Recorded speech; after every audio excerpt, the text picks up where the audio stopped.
Kaylee Golding is an award-winning presenter who can currently be heard on Kiss Fresh from 1pm to 4pm every Saturday and Sunday, and weekdays from 2 till 7pm on Hits Radio Pride. She also has a weekly show every Monday from 1 till 3 on Reprezent Radio and a bi-weekly show on No Signal Radio. And she's on the line with us here. How are you today? Yeah, I'm good, thank you. How are you? I'm very well, thank you. Now, you sound like you're very busy. You're working every day of the week. Is that exhausting? I think it could be if I didn't enjoy the job that I do. So for me, it's kind of like a hobby and a job combined, which makes it so much easier to absolutely love doing. So yeah. I love it. It's all music that I love. I talk about things that I love. So yeah, it's all good for me. And it's interesting you say it's a hobby because you still have your show on Reprezent Radio, which is an independent station, right? So you're still doing an element that is not actually a job. Yeah, 1,000%. Like, I still do that show I've now changed slots, so it's now bi-weekly on a Friday. I need to get that changed in the bio. But yeah, so I still do that just because I absolutely love it. Like, I love the freedom that comes with community radio. I love that you can do whatever it is you want to do. So that is just purely out of enjoyment. Yeah. A lot of people, once they start getting paid to do something, they lose that enjoyment. I guess that hasn't happened to you. Oh, absolutely not. The thing is, like, for so long I wanted to do this, like, for so long. So why on earth would I get bored of something that I wanted for the longest time? But I actually have like this thing on my screen, so saver on my phone, and it's remember when you wanted what you currently have. And every day it's just a reminder for you to be really, really happy and grateful of your current situation, because I think it does get like that for some people. But for the longest time you've wanted this, so now you've got it. Be happy, enjoy. Yeah, it's a good point, because I think we always think about the future, don't we, and don't think about how far we've came already. Oh, 1,000%. We all do it. We're all so guilty of doing it. Yeah. What is a typical day like for you? I mean, are you as busy as it sounds? Yes and no. The great thing about radio is that if there's a day that I know it's someone's birthday or something's going on, you always have the option to pre-record some things if need be. So if I do feel very overwhelmed with so much that's going on, I can literally just pre-record stuff. But obviously we try to do as much as we can live. So it is busy. But even though it seems like, you're on air forever, a lot of the time you actually just vibes into music. But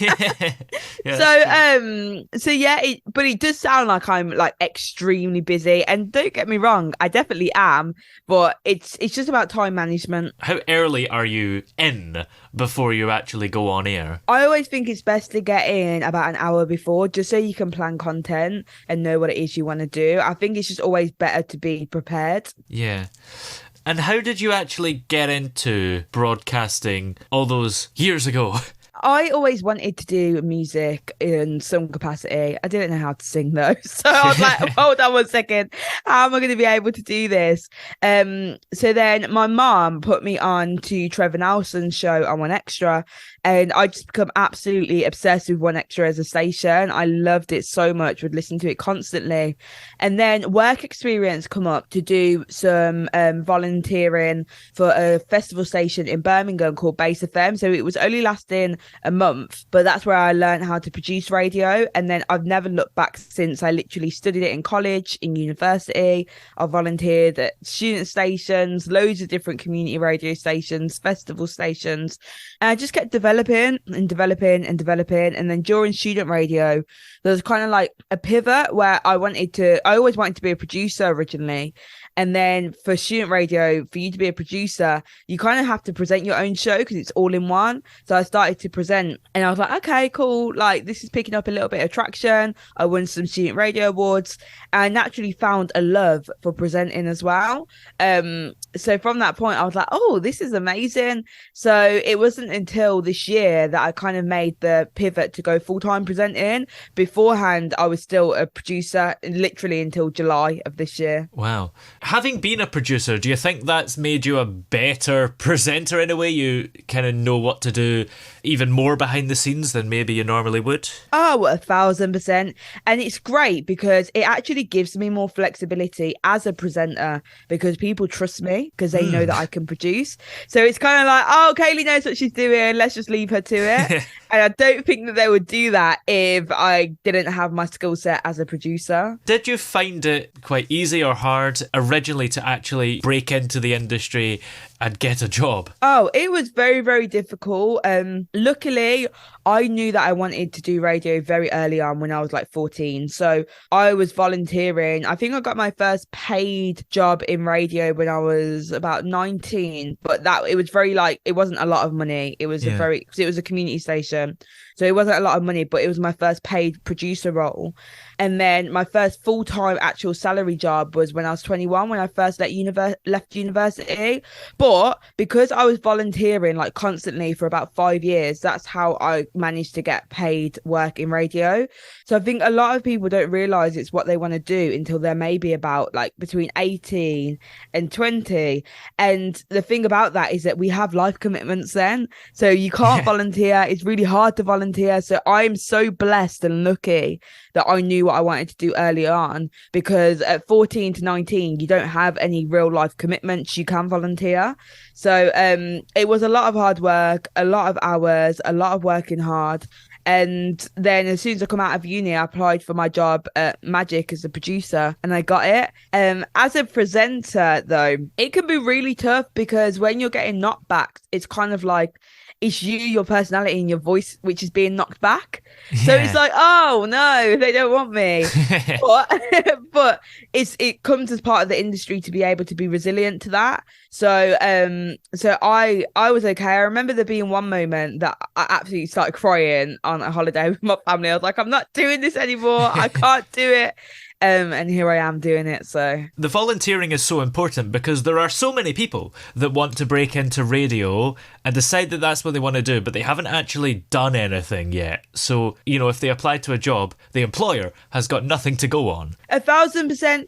I'm so like 50-50 with the volunteering because I think it's a great way for people to experiment and to figure out what it is that they want to do and whether radio is for them. But the only thing that I hate about the volunteering is, as I mentioned, like I could do it because I was a teenager. I could do it when I was in London because I got a scholarship, so I didn't have to work full time. If you're from a low income background and you've got responsibilities, it's basically impossible for you to pursue your dream in radio. So I love the work that like community stations are doing and that they're able to bring in volunteers.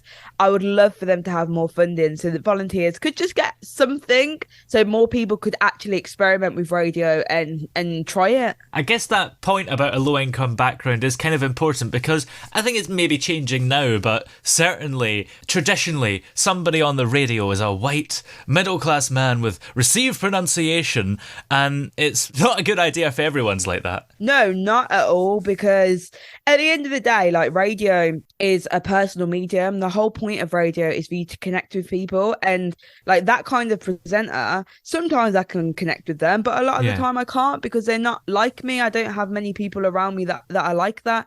So how can you necessarily connect with me? How does that reflect the nation? So I think a variety is definitely needed. That don't mean stop all white males, middle-aged males on radio. That don't mean kick them all off, because again, we need representation. They still need to be there, but just not as many stations need to reflect the nation. So I think it's important for radio stations and the industry as a whole that if stations aren't reflective, well, why aren't they reflective? What is the issue? Where does the problem lie?